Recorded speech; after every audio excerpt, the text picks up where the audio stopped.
కూటమి ప్రభుత్వం అధికారంలోకి వచ్చాక ప్రజల ఆరోగ్యాన్ని గాలికి వదిలేశారు.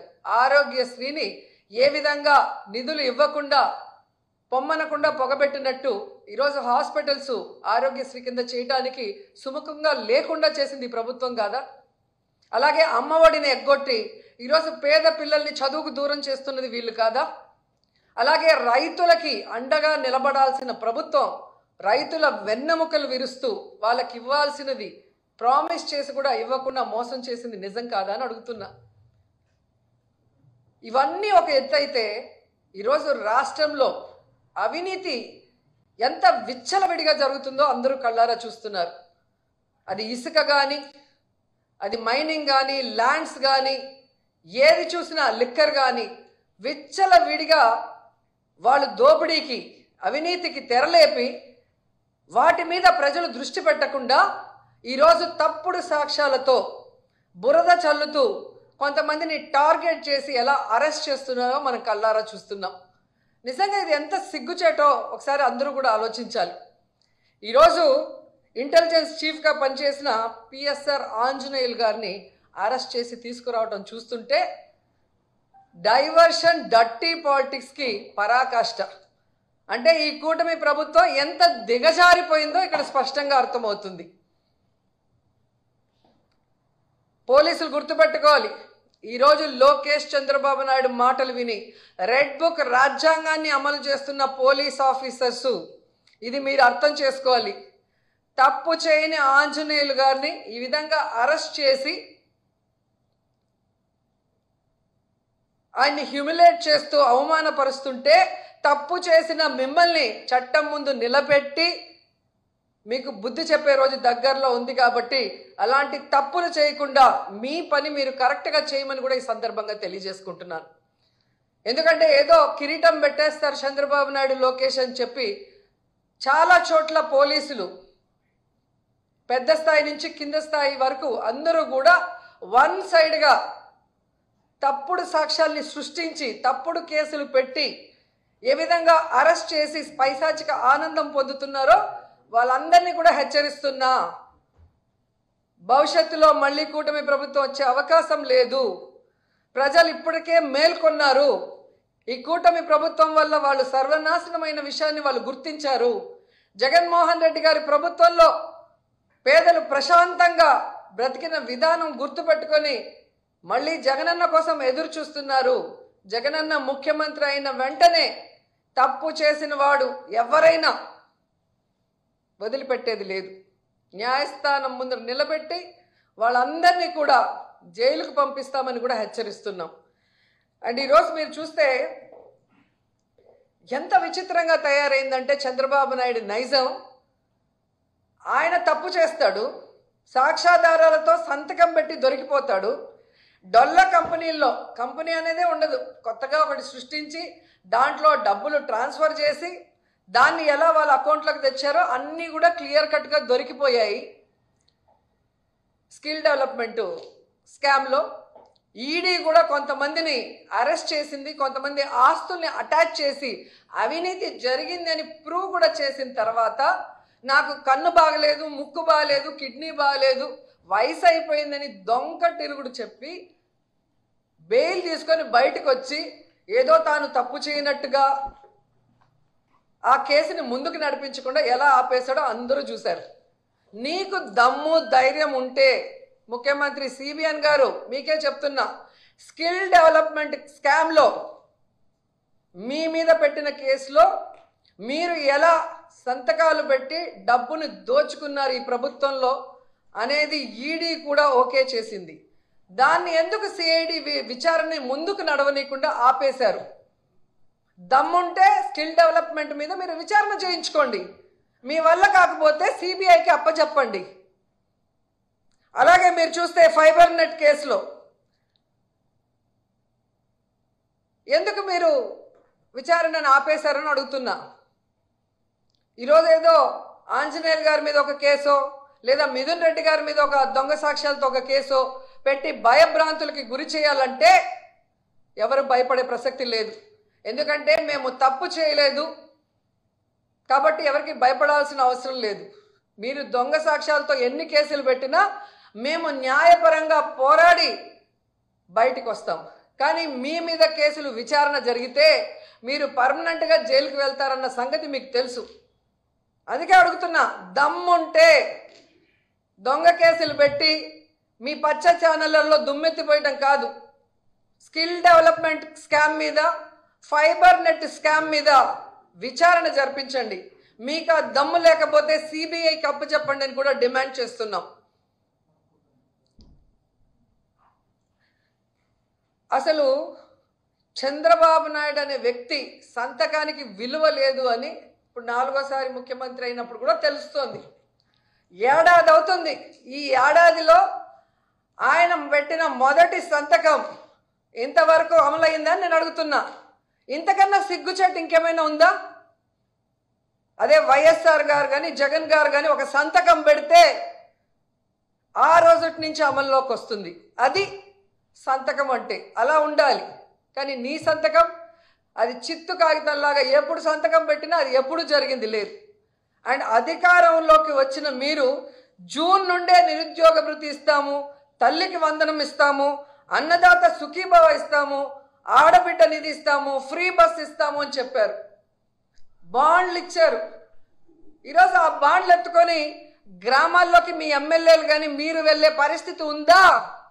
పరకలతో కొడతారు, చెప్పులతో కొడతారు. ఆ భయం మీకు ఉంది కాబట్టే ప్రజల్లోకి వెళ్ళలేక, వాటి మీద ఏమీ చెప్పుకోలేక ఈ విధంగా డైవర్షన్ డర్టీ పాలిటిక్స్తో ఎలా ఎవరి మీద తప్పుడు కేసులు పెట్టి దాని మీద మీ పచ్చ ఛానళ్లలో రౌండ్ టేబుల్ డిస్కషన్లు పెట్టి మీ పచ్చ నాయకులతో విశ్లేషకులుగా ఏ విధంగా విషయాన్ని చిమ్ముతున్నారో ఈ రాష్ట్ర ప్రజలకి ఏడాది కాలంలోనే అర్థమైపోయింది.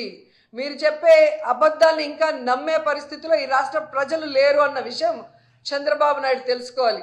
అది పక్కన పెట్టేసి సంకలు గుద్దుకుంటూ ఈరోజు అందరి మీద దాడులు చేస్తూ మాట్లాడిన అందరి మీద కేసులు పెట్టుకుంటూ పోతే ఫైనల్గా మీరు, మీ కుటుంబం, మీకు సపోర్ట్ చేసిన పోలీసులు అందరూ కూడా జైల్లో ఉంటారని కూడా అందరూ తెలుసుకోవాలి. ఎందుకంటే తప్పులతో ఒకరి మీద నింద వేసి లోపల పెట్టాలనుకుంటే హైకోర్టు, సుప్రీంకోర్టు కూడా ఒప్పుకోదు. ఒక ఏడాదిలోనే హైకోర్టు 6 సార్లు మీ ప్రభుత్వానికి అక్షింతలు వేసింది.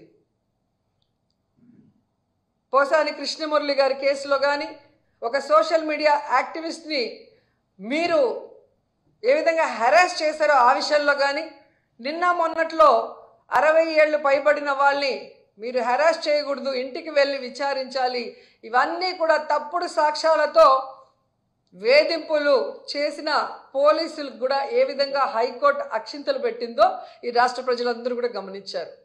అలాగే సుప్రీంకోర్టులో మీరు లడ్డూలో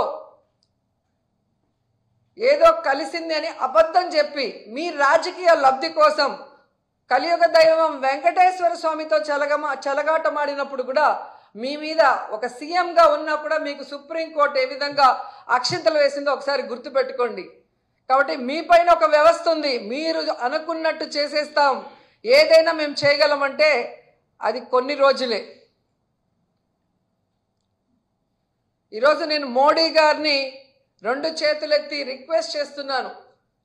సార్ మోడీ గారు, మీరు పార్లమెంట్లో ఒక స్పీచ్ ఇచ్చారు, అది రాష్ట్ర ప్రజలందరూ కూడా విన్నారు. చంద్రబాబు నాయుడు ఈ రాష్ట్రాన్ని ఎలా దోచుకున్నాడు, ఏటీఎం లాగా ఎలా వాడుకుంటున్నాడు, ఏ విధంగా సర్వనాశనం చేస్తున్నారో మీరు చెప్పారు గతంలో. ఒకసారి ఆ వీడియో మీరు విని ఇప్పుడు ఏదైతే అమరావతిలో మళ్ళీ మిమ్మల్ని భూమి పూజకి పిలుస్తున్నారో అది ఎందుకు అనే ఆలోచన చెయ్యండి అని నేను రిక్వెస్ట్ చేస్తున్నాను. ఎందుకంటే గతంలో మీరు చూస్తే ఇదే అమరావతిలో 36,000 కోట్ల రూపాయలతో ఎస్టిమేషన్స్ వేసి టెండర్లు పిలవటం మనం కళ్యాణంగా చూసాం. అలాంటి అమరావతిలో ఆల్రెడీ మీరు చేసిన భూమి పూజనే మళ్ళీ భూమి పూజ అంటూ మిమ్మల్ని పిలుస్తున్నారు. ఆ 36,000 కోట్ల టెండర్లు ఇప్పుడు 77,000 కోట్లకి ఎలా పెరిగాయి? ఈరోజు పారదర్శకంగా చేయాల్సిన జ్యుడిషియల్ ప్రివ్యూ ఎందుకు రద్దు చేశారు? రివర్స్ టెండరింగ్ ఎందుకు రద్దు చేశారు? మొబిలైజేషన్ అడ్వాన్స్ని ఎందుకు తీసుకొచ్చి ఈరోజు కాంట్రాక్టర్లకు డబ్బులు ఇస్తున్నామన్న పేరుతో మొత్తం మీరెందుకు దోచుకుంటున్నారన్న విషయాన్ని వెలికి తీసి విచారణ చేయమని మోడీ గారిని రిక్వెస్ట్ చేస్తున్నాం.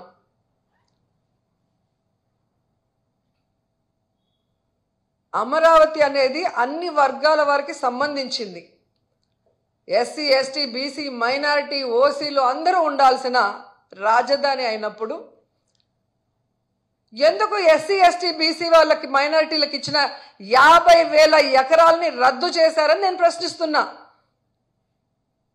అంటే వీళ్ళకి అహంకారం చంద్రబాబు నాయుడికి. ఆయన కులము, ఆయన బినామీలు తప్ప ఎవరు ఉండకూడదా? ఎలా మీరు పేదవాళ్ళకి ఇచ్చిన 50,000 ఇల్లులని రద్దు చేశారని నేను అడుగుతున్నా. నాకు వాచి లేదు, నాకు ఉంగరం లేదు అని బీదరేపులు ఏడ్చే మీరు ఎలా రిచెస్ట్ సీఎంగా ఉన్నారు? ఈరోజు అదే రాజధానిలో 5 ఎకరాల భూమిని దాదాపుగా 170 కోట్ల రూపాయలతో ఎలా పర్చేస్ చేశారని నేను అడుగుతున్నాను. జనాలందరికీ తెలుసు. ఈరోజు ఏదో గవర్నమెంట్ రేట్ చూపించి ఇంతే కొన్నామంటే ఎవడు నమ్మే పరిస్థితి లేదు. ఈరోజు ఎక్కడ భూమి ఎంత పోతుందో మామూలు వాడిని అడిగినా కూడా చెప్తారు. 4వసారి ముఖ్యమంత్రి అయ్యారు. ఏ రోజైనా రాష్ట్రంలో ఇల్లు పెట్టుకోవాలి, రాష్ట్రంలో ఓటు పెట్టుకోవాలన్న ఆలోచన మీకు కానీ మీతో జత కలిసిన జనసేన పార్టీ ఎవ్వరికీ లేదు. ఇప్పుడు దొంగాట్లాడటానికి మొన్న ఎలక్షన్ ముందర మార్చుకొని ఇల్లులు కడుతున్నట్టు అందరూ భూమి పూజలు చేస్తున్నారు. నేను అడిగేది ఒక్కటే, మిమ్మల్ని ముఖ్యమంత్రి చేసిన కుప్పంలో ఎందుకు ఇల్లు కట్టుకోలేదు?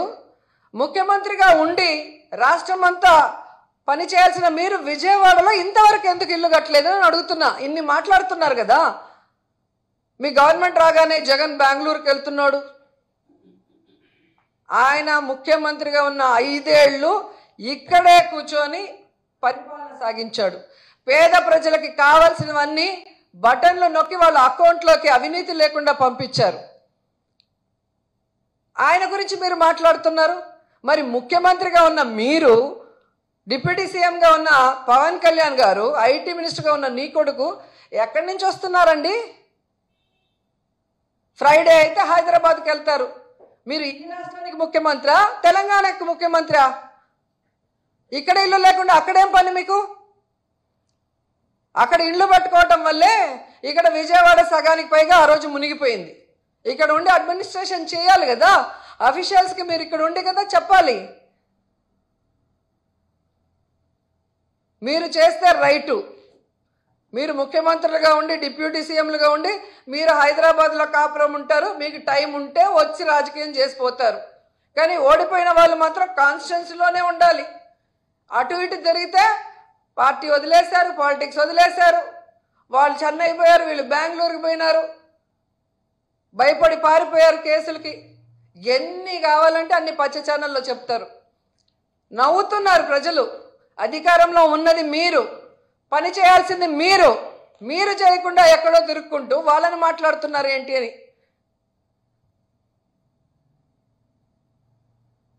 సో ఈరోజు చంద్రబాబు నాయుడికి డైరెక్ట్గా చెప్తున్నాను, అయ్యా ముఖ్యమంత్రి గారు, నిజంగా మీకు విజన్ ఉంది, విస్తరాకుల కట్టుందని చెప్పుకుంటారు కదా. నేను పారదర్శకంగా ఉంటానని చెప్పి మైకుల్లో చెప్తావు కదా. తప్పుడు సాక్ష్యాలతో మనుషుల్ని టార్గెట్ చేసి తప్పుడు కేసులు పెట్టి విచారించడం కాదు. ఏవైతే ఆల్రెడీ మీ మీద కేసులు ఉన్నాయో, స్కిల్ స్కామ్ కానీ, స్కిల్ డెవలప్మెంట్ స్కామ్ కానీ, ఫైబర్ నెట్ స్కామ్ ఏదైతే ఆల్రెడీ సగానికి పైగా జరిగిందో ఆ విచారణ ముందు జరిపిస్తే మీరు ఇప్పుడు చేసే విచారణ నిజమైందని ప్రజలు నమ్ముతారు. కానీ తప్పు చేసిన మీ మీద ఉన్న కేసులు మీరు విచారణ చేసుకోకుండా కుంటి సాకులతో బెయిల్తో బయటకు వచ్చి మా పార్టీ వాళ్ళని ఏదో నువ్వు అంటే ఎవరు నమ్మే పరిస్థితి రాష్ట్రంలో లేదు అనేది కూడా తెలుసుకోవాలి. అలాగే మోడీ గారిని రిక్వెస్ట్ చేస్తున్నాను, ఈ అమరావతిని తమ ఆదాయ వనరుగా దోచుకునే చంద్రబాబు నాయుడు, ఆయన కుటుంబాన్ని మీరు విచారించాలి. ఎందుకంటే ఇసుక ఫ్రీ అని వీళ్ళే అన్నారు. అప్పటికన్నా ఇప్పుడు సిమెంట్ స్టీల్ రేట్లు తక్కువ ఉన్నప్పుడు 36,000 కోట్ల నుంచి 77,000 కోట్లకి ఎందుకు వెళ్ళాయి? ఎందుకు జ్యుడిషియల్ ప్రివ్యూ, రివర్స్ టెండరింగ్ లేకుండా అడ్వాన్స్ మొబిలైజేషన్తో ఎలా దోచుకున్నారు? ఇవన్నీ బయట పెట్టాలి. ఒక ప్రైమ్ మినిస్టర్గా మిమ్మల్ని అందరూ గౌరవిస్తున్నారు. మీకోసం మీ ఆదేశం, మీరు ఇక్కడికి వచ్చినాకైనా ఆదేశించండి సిబిఐని, లేదా అక్కడి నుంచి అయినా ఈ చంద్రబాబు నాయుడు ప్రభుత్వం మీద సిబిఐ విచారణకు ఆదేశించమని మనస్ఫూర్తిగా కోరుకుంటున్నాను. అండ్ చాలా బాధాకరమైన విషయం ఏంటంటే, వైజాగ్ని పరిపాలనా రాజధాని చేయాలని జగన్మోహన్ రెడ్డి గారు కలలు కన్నారు. ఆ వైజాగ్కి ఎన్ని అభివృద్ధి కార్యక్రమాలు చేశారో వైజాగ్లో పుట్టి పెరిగిన వాళ్ళందరికీ కళ్ళ ముందు కనిపిస్తుంది. అలాంటి వైజాగ్లో విషం చిమ్మి పరిపాలనా రాజధాని వస్తే ఏదో వైసీపీ వాళ్ళు దోచుకుంటారన్న అబద్ధాలతో ప్రజల్ని మభ్యపెట్టి ఈరోజు హైయెస్ట్ సీట్లు తెచ్చుకున్నారు. ఏం చేస్తున్నారు హైయెస్ట్ సీట్లు తెచ్చుకొని అంటే, వీళ్ళ అవినీతి బయటపడకుండా మేయర్ గారిని ఎలా దొంగదారిలో దించేశారో మనం చూస్తున్నాం. ఇదే వైజాగ్లో ఏ విధంగా ఉర్సా అనే అడ్రస్ లేని కంపెనీ, 60 రోజుల ముందు పుట్టిన ఈ ఉర్సా కంపెనీకి 60 ఎకరాలు అంటే 3,000 కోట్ల విలువ చేసే భూముల్ని దారాదత్తం చేశారు. అంటే లోకేష్ గారు ఐటీ శాఖ మంత్రిగా ఉండగా ఆయన ఆఫీసుకి తెలియకుండా ఇది జరుగుంటుందా అని నేను అడుగుతున్నాను. ఒక టీడీపీ ఎంపీ ఎవరైతే ఉన్నారో కేసినేని చిన్ని, ఆయన పార్ట్నర్కి 60,000 ఎకరాలని ఎలా దారాదత్తం చేశారు అని ప్రశ్నిస్తున్నాం. ఎందుకంటే దావాస్కి వెళ్ళినప్పుడు మనం చూసాం, వీళ్ళ ఖర్చులే తప్ప వీళ్ళు పెట్టిన ఖర్చుకి ఒక్కటంటే ఒక్కటి కూడా ఎంఓఈ అవ్వలేదు. అలాంటిది ఈరోజు ఒక డొల్ల కంపెనీ ఏదైతే వాళ్ళు అడ్రస్ ఇచ్చారో హైదరాబాద్ అడ్రస్, అక్కడికి మేము మనుషుల్ని పంపించాం. మీరు కూడా వెళ్ళి చూడొచ్చు పచ్చ ఛానళ్ళు. అదొక రెసిడెన్షియల్ ఏరియా, అక్కడ ఒక ఆఫీసు లేదు, ఒక కంప్యూటర్ లేదు, ఒక కంప్యూటర్ ఆపరేటర్ కూడా లేదు. అలాంటి కంపెనీకి 60 రోజుల్లో పుట్టిన కంపెనీకి 60 ఎకరాలు 3,000 కోట్ల విలువ చేసే భూముల్ని ఎలా ఇచ్చారో ఐటీ శాఖ మంత్రి గారు లోకేష్ గారు, ఇది మీ దోపిడీ కాదా అని నేను ప్రశ్నిస్తున్నా. ఇదే కంపెనీ అమెరికాలో కూడా ఒక అడ్రస్ ఇచ్చింది, అక్కడికి కూడా మన వాళ్ళు వెళ్ళి వీడియోలు పెట్టారు. అక్కడ బోర్డు లేదు, ఆఫీస్ బోర్డు, ఒక కంప్యూటర్ లేదు, ఒక కంప్యూటర్ ఆపరేటర్ కూడా లేరు. అలాంటి కంపెనీలకి ముందు వెనక చూడకుండా ఎలా ఇన్ని ఎకరాలు ఇచ్చేశారు? ఇది వాళ్ళ మీద ప్రేమ లేదా మీ దోపిడియా? ఇది బయట పెట్టాల్సిన బాధ్యత మీకుంది. దాన్ని వెంటనే నిలిపేయాలని కూడా డిమాండ్ చేస్తున్నాం. అండ్ ఏదైతే మీరు చెప్పారో సూపర్ 6 కానీ సూపర్ 7 కానీ, వాటి మీద దృష్టి పెట్టండి. ప్రజల్ని డైవర్ట్ చేసే డర్టీ డైవర్షన్ పాలిటిక్స్ మానుకోండి. ప్రజలు తిరగబడితే ఎలా ఉంటుందో గతంలో మీరు చూశారు. మళ్ళీ ఆ పరిస్థితి తెచ్చుకోవద్దండి. అండ్ వైఎస్ఆర్సీపీ నాయకులు కార్యకర్తలు ఎవ్వరు కూడా భయపడే పరిస్థితి లేదు అనేది ఇప్పటికే మీకు అర్థమైంది. అండ్ ఈరోజే పొలిటికల్ అడ్వైజరీ కమిటీ మీటింగ్ కూడా జరిగింది. రాష్ట్ర వ్యాప్తంగా ప్రతి జిల్లాలో రైతులు ఏ విధంగా ఇబ్బంది పడుతున్నారు, వాళ్ళు పండించిన పంటలకి గిట్టుబాటు ధరలు లేకుండా ఎలా వాళ్ళు నాశనం అవుతున్నారో వారందరికీ అండగా నిలబడి ప్రభుత్వం మెడలు వంచి వారికి న్యాయం చేసే దిశగా మేము వెళ్తామని కూడా ఈ సందర్భంగా తెలియజేసుకుంటూ, ఈరోజు హిందువులు ఎంతో పూజించే గోవుల్ని ఏ విధంగా 191 చంపేసి కూడా ఈరోజు చంద్రబాబు నాయుడు ఒక సీఎంగా ఉండి ఎంత నిస్సిగ్గుగా ఒక్కటి కూడా చనిపోలేదని అబద్ధాలు చెప్పాడు. వాళ్ళ ఈవో చెప్తున్నాడు, వాళ్ళ కూటమి ఎమ్మెల్యే చెప్తున్నాడు, వాళ్ళ టీటీడీ బోర్డు చైర్మన్ చెప్తున్నాడు. లాస్ట్గా ఆ గోశాల మేనేజర్ కూడా రిటర్న్గా స్టాంప్ వేసి 191 చనిపోయినాయని చెప్తున్నా, ఎందుకు చనిపోతున్నాయి, ఎవరి నిర్లక్ష్యం వల్ల చనిపోతున్నాయి తెలుసుకొని వాటిని కరెక్ట్ చేసుకోవాల్సిన బాధ్యతను పక్కన పెట్టి దమ్ముంటేరా, ధైర్యం ఉంటేరా అని చెప్పి రెచ్చగొట్టి మళ్ళీ మేము నిరూపించడానికి వెళ్తుంటే తప్పుడు కేసులు పెట్టడం అనేది ఎంతవరకు సమంజసమో హిందువులందరూ కూడా గమనించాలి.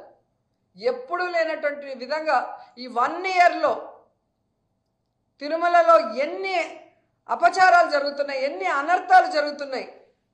తాగి కొట్టుకొని చంపేసుకొని, అంటే మర్డర్ కూడా తిరుమలలో జరిగే పరిస్థితి వచ్చిందంటే ఈ ప్రభుత్వం కానీ టీటీడీ పాలక మండలి ఎంత నిర్లక్ష్యంగా ఉన్నారో మనం అర్థం చేసుకోవాలి. చెప్పులు వేసుకొని గుళ్ళోకి వచ్చేస్తారు, డ్రోన్ కెమెరాలు తిరుగుతున్నాయి, బిర్యానీలు తింటున్నారు, ఎక్కడ పడితే అక్కడ దొరుకుతున్నాయి, గంజాయి దొరికింది. ఇవి మేము చెప్పేది కాదు, మీ పేపర్లు మీ టీవీల్లో కూడా వస్తున్నాయి, చూసుకోండి ఒకసారి. అంతేకాకుండా ఈరోజు శ్రీకాకుళం కూడా శ్రీకూర్మంలో మహావిష్ణువుగా భావిస్తాం మనం. అక్కడ కూడా అన్ని కూర్మాలు చనిపోతుంటే ఎందుకు, ఎలా, ఎవరి వల్ల ఒక విచారణ లేదు, ఒక కమిటీ లేదు, తప్పు చేసిన వాడి మీద ఒక కేసు లేదు. వీళ్ళకి దోచుకోవటం, దాచుకోవటంలో ఉన్న ఇంట్రెస్టు, దానికి వాళ్ళు కేటాయించే సమయము, ఇవన్నీ కూడా ప్రజలు గమనించాలి. ప్రజలకి మంచి చేయడానికి టైం లేదు.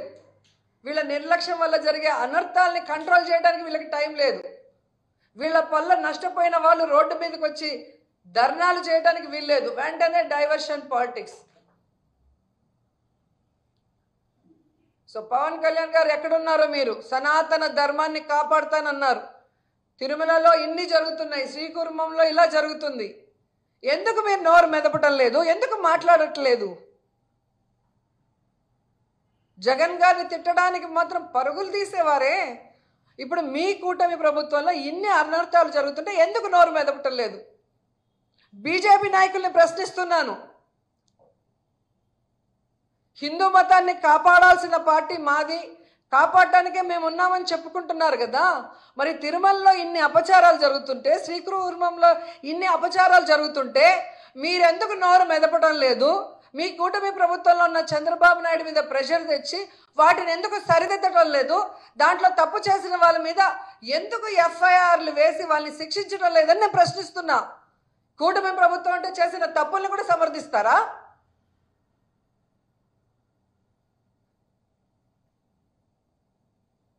సనాతన ధర్మాన్ని సంకనాకిస్తూ, సనాతన ధర్మాన్ని ఈరోజు భ్రష్టు పట్టిస్తూ, మీకు అవసరమైనప్పుడు మాత్రమే సనాతన ధర్మాన్ని గుర్తు చేసుకుంటూ మా మీద నిందలు వేసుకుంటూ, ఇలా ప్రతి డిపార్ట్మెంట్లో ప్రతి దాంట్లో కూడా నిర్లక్ష్యం వహిస్తూ చూసి సహించేది లేదు. వైఎస్ఆర్సీపీ ఈరోజు బలమైన పార్టీ. నాయకులందరూ కూడా ధైర్యంగా ఈరోజు బయటకు వస్తున్నారు. ఇక 1 month 2 monthsలో ప్రతి ఇష్యూ మీద ప్రజలకి అండగా నిలుస్తాం, ప్రభుత్వం మెడలు వంచుతాం, ప్రజలకి న్యాయం చేసేంత వరకు వదిలిపెట్టమని కూడా తెలియజేసుకుంటున్నాం.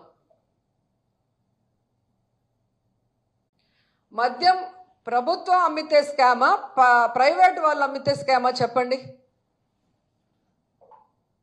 జగన్మోహన్ రెడ్డి గారు అధికారంలోకి వచ్చిన తర్వాత 43,000 బెల్ట్ షాపుల్ని తీసేయడం జరిగింది. దాదాపుగా 4,500 మద్యం పర్మిట్ రూములని రద్దు చేయడం జరిగింది. అలాగే మీరు చూస్తే దాదాపు 33% మద్యం షాపుల్ని కూడా తగ్గించడం జరిగింది. ఒక్క డిస్టిలరీకి కూడా పర్మిషన్ మనం ఇచ్చింది లేదు. ఇది కాకుండా మద్యం ప్రభుత్వమే అమ్ముతూ టైంని కూడా కుదించి ఏ విధంగా ప్రజలు మద్యానికి బానిస కాకుండా చూసుకున్నామో మీ అందరికీ తెలుసు. అలాంటిది మద్యం ప్రభుత్వం అమ్మితే లంచాలు వస్తాయా, ప్రైవేట్ వాళ్ళు అమ్మితే లంచాలు వస్తాయా? అంటే ఏ విధంగా మిథున్ రెడ్డి అనే వ్యక్తి ఈరోజు లోక్సభలో ఫ్లోర్ లీడర్గా ఉండి తెలుగుదేశం కూటమి ప్రభుత్వం చేస్తున్న తప్పుల్ని, దోపిడిని ఎత్తి చూపిస్తున్నారు కాబట్టి అతన్ని రౌండప్ చేసి ఇతన్ని అరెస్ట్ చేసి భయపెట్టాలి అని ఒక కుట్ర పన్ని ఏ విధంగా దొంగ సాక్ష్యాల్ని వాటి అనుగుణంగా తీసుకొచ్చి ఈరోజు విచారణ పేరుతో మీరు హ్యూమిలేట్ చేయడం నిజం కాదా అని అడుగుతున్నాను. అసలు మిథున్ రెడ్డికి లిక్కర్కి ఏం సంబంధం? ఏ బేస్లో ఏ సాక్ష్యంతో మీరు ఆయన పిలిచి విచారిస్తున్నారు నేను అడుగుతున్నా. గత ప్రభుత్వంలో అంతకుముందు చంద్రబాబు నాయుడు గారు అధికారంలో ఉన్నప్పుడు విచ్చలవిడిగా ఎలా డిస్టిలరీస్కి పర్మిషన్స్ ఇచ్చారు, ఏ విధంగా మద్యంలో వీళ్ళు దోచుకున్నారో వాటి మీద కేసు వేయటం జరిగింది సాక్ష్యాధారాలతో. మరి దాన్ని ఇప్పుడు ముందుకు తీసుకెళ్ళండి. దీంతో పాటు దాన్ని కూడా ముందుకు తీసుకెళ్తే మీరు స్కామ్ చేశారా మేము స్కామ్ చేశామనే తెలిసిపోతుంది. జగన్మోహన్ రెడ్డి గారు స్కీములు మాత్రమే చేశారు. ప్రజలకు అవసరమైన బటన్లు నొక్కారు. ఒక బటన్ నొక్కితే రాష్ట్రంలో ఉన్న పేదవాళ్ళందరి అకౌంట్లకు పోయి డబ్బులు పడింది. దాంట్లో ఎవరికి లంచం రాదు, దాంట్లో అవినీతి జరిగే అవకాశం ఉండదు. కానీ చంద్రబాబు నాయుడు ఇచ్చిన హామీలు ఏవి బటన్లు నొక్కకుండా కేవలం రాజధాని పేరుతో 1,00,000 కోట్ల పైగా దాంట్లో పెట్టి ఈరోజు దోచుకునే కార్యక్రమంతో ఏ విధంగా జ్యుడిషియల్ ప్రివ్యూ రద్దు చేసి రివర్స్ టెండరింగ్ రద్దు చేసి మొబిలైజేషన్ ఫండ్తో ముందుకు వెళ్తున్నాడో చిన్నపిల్లోడిని అడిగినా కూడా చెప్పే పరిస్థితి ఉంది. కాబట్టి ఈరోజు ఎవరో ఏదో చెప్పేస్తే జనాలు నమ్మే పరిస్థితి లేదు. ఈ ప్రభుత్వం వచ్చాక దాదాపుగా 9% అమ్మకాలు పెరిగాయి. మళ్ళా పొట్టగొడుగుల్లాగా ఏ విధంగా బెల్ట్ షాపులు పుట్టుకొచ్చాయి. స్కూల్ లేదు, గుడి లేదు, రెసిడెన్షియల్ ఏరియా లేదు, విచ్చల విడిగా ఎక్కడ పెడితే అక్కడ బెల్ట్ షాపులు పెట్టి తాగిన వాళ్ళు ఆడవాళ్ళని ఏ విధంగా రేపులు చేస్తూ వాళ్ళ మీద దాడులు చేస్తూ ఈ మధ్యలోనే ఎంతమంది మీద కత్తి దాడులు జరిగాయి మనమే చూసాం. ఎన్ని గృహంలో పిల్లల మీద దాడులు జరిగాయి మనం చూసాం. నిన్న నగిరిలో విజయపురంలో ఎస్సీ కాలనీలో దూరి పాపం జనాల్ని కొట్టారు తాగేసి వాళ్ళు. కేసు పెడితే టీడీపీ వాళ్ళది షాపు కాబట్టి వాళ్ళని లోపల కూర్చోబెట్టుకొని మా వాళ్ళని బయట పెడతారు. ఇదే జరుగుతుంది. ఎక్కడ లిక్కర్ షాపులు ఇచ్చారో అక్కడ మొత్తం బెల్ట్ షాపులు పర్మిట్ రూములు ఇచ్చి ఆడవాళ్ళు అటు ఇటు నడవలేని పరిస్థితి. ఈరోజు ఈ 11 monthsలోనే విమెన్ మీద ఎన్ని హత్యలు అత్యాచారాలు ఎన్ని రకాల ఘోరాలు మనం రోజు చూస్తున్నాం. వీటన్నిటికీ కారణం చంద్రబాబు నాయుడు తీసుకొచ్చిన లిక్కర్ పాలసీ కాదా అని అడుగుతున్నా. జగన్మోహన్ రెడ్డి గారి ఆడవాళ్ళ తాళులు కాపాడే విధంగా వాళ్ళ ఇంట్లో మగవాళ్ళ ఆరోగ్యాన్ని మెరుగుపరుస్తూ వాళ్ళ ఆర్థిక పరిస్థితి మెరుగుపరిచే విధంగా ఆయన ఎంతో గొప్పగా ఆలోచించి చేస్తే వాటిని ఎత్తేసి మళ్ళీ మేము లిక్కర్ స్కామ్ చేశామని మా లీడర్ల మీద కేసులు పెట్టి దొంగ కేసులు ఈరోజు విచారణ పేరుతో మీరు నీతిమాలిన రాజకీయాలు చేస్తుంటే మేము తప్పు చేయలేదు కాబట్టి మేము న్యాయం పరంగా పోరాటం చేస్తాము, కడిగిన ముత్యంలాగా బయటకు వస్తామని కూడా ఈ సందర్భంగా తెలియజేసుకుంటున్నాం.